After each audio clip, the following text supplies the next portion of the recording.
Salutare la toată lumea! Iată că a venit momentul să vă dezvălui ceva. După aproape un an de zile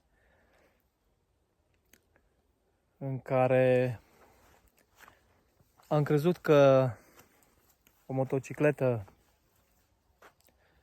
de adventure mare, ca volum vorbesc, o să mă satisfacă și eram cu gândul că doar o să călătoresc distanțe lungi.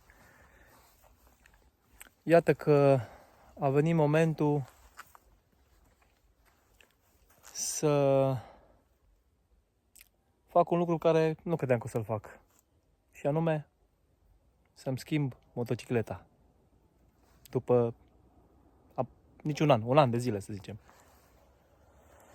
Așa că am încercat să mă obișnuiesc cu ea și nu am putut. Nu zic că e o motocicletă rea Suzuki V-Strom. Din contră, e o motocicletă foarte bună, dar eu nu am putut să mă obișnuiesc cu ea. E o motocicletă foarte bună, foarte comodă. Când am cumpărat-o a fost wow, dar după un timp, văzând că nu fac distanțe foarte lungi, atunci am zis că e momentul care trebuie să o schimb. Așa că, ce am făcut? Am vândut V-Strom-ul și mi-am cumpărat altă motocicletă. Ce mi-am cumpărat? Ce credeți? Haideți să vă arăt.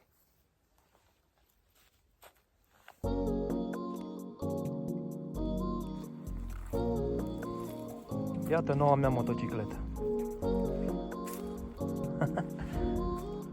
Un Honda CB650 F din 2016. O motocicletă superbă. O motocicletă foarte frumoasă. O motocicletă cu care eu sunt obișnuit, pentru că este practic un Hornet. Un motor care îmi place foarte tare. Iar pentru distanțele care le fac eu, de maxim 200-300 de kilometri, să zicem, dacă fac un trip, motocicleta asta este exact ce am nevoie. Așa. E complet originală, doar i-am schimbat gumele, că erau cele originale și erau coapte. Le-am dat jos, mi-am pus niște Pirelli Angel GT, de care sunt foarte mulțumit. Am să cumpăr Michelin Road 6-le, dar erau foarte scumpe și le-am preferat pe astea. În rest, motocicleta am cumpărat-o exact așa, cu parbrizul de la Givi, cu crash bar-uri,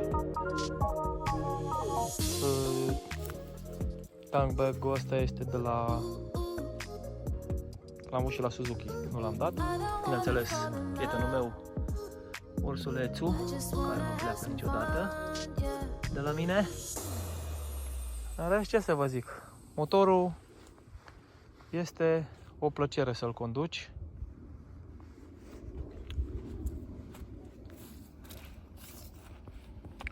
Suportul de telefon și hai să vedem.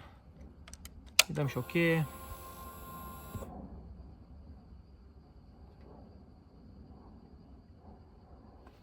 Să scot din viteză.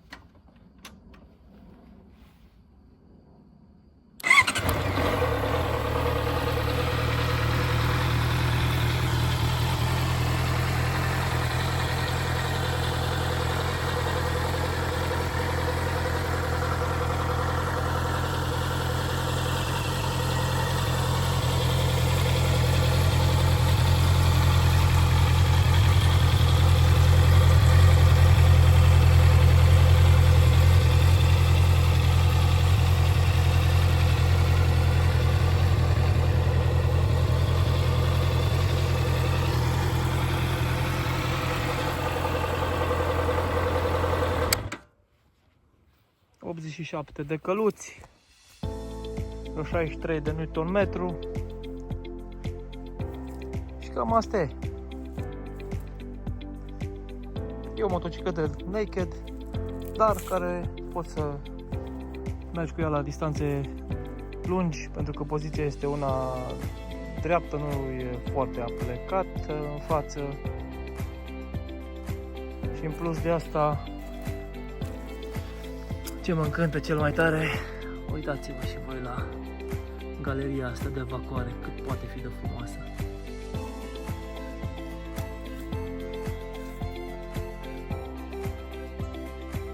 Trebuie să-mi schimb uleiul, are ulei proaspăt în ea, bate fostul proprietar, dar eu o să schimb uleiul după plăcerea mea. Deci cu motul am mers și pe Hornetul care l-am avut, cu motul o să merg și pe ăsta. În rest, ce să vă zic, e o motocicletă frumoasă și atât. Sincer, mi-a plăcut și Vistromul, dar mi-am dat seama că nu e motocicleta pentru mine, momentan. Așa că am ales CB650F Honda, pentru că tot timpul mi-a plăcut Honda. Așa că n-am stat pe gânduri și iată motocicleta.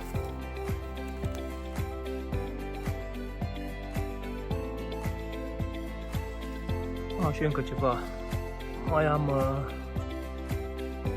protecția la radiator, care cred că îmi crește puțin temperatura la apă, pentru că dacă merg în oraș cam pornește termocupla.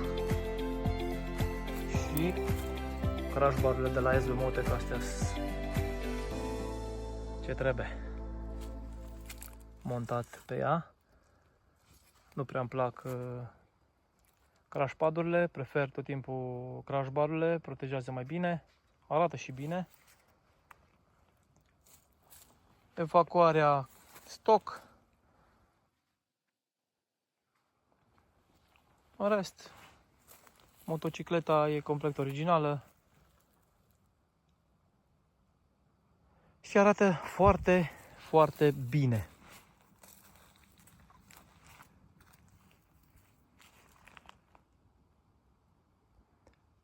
Ce să mai zic? Nu mai zic nimic. Da.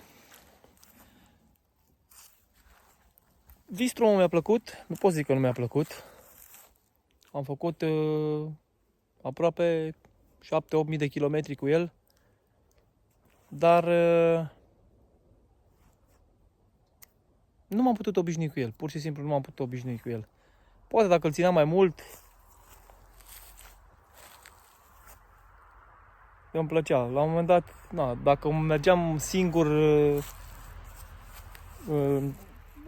într-o plimbare, era ok, că aveam viteza constantă. Dar dacă ies cu prietenii mei care tot au motociclete mai puternice, nu puteam să țin pasul cu ei. Adică, na, era prea grea, prea mare.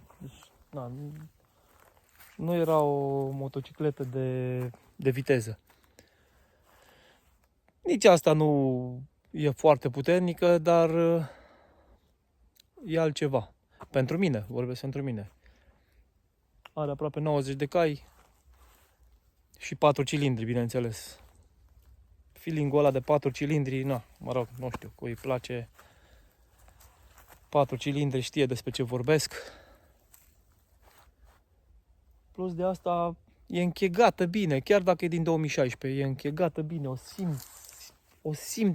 o simt eu că fierbe sub mine motorul, deci vibrează motorul sub mine.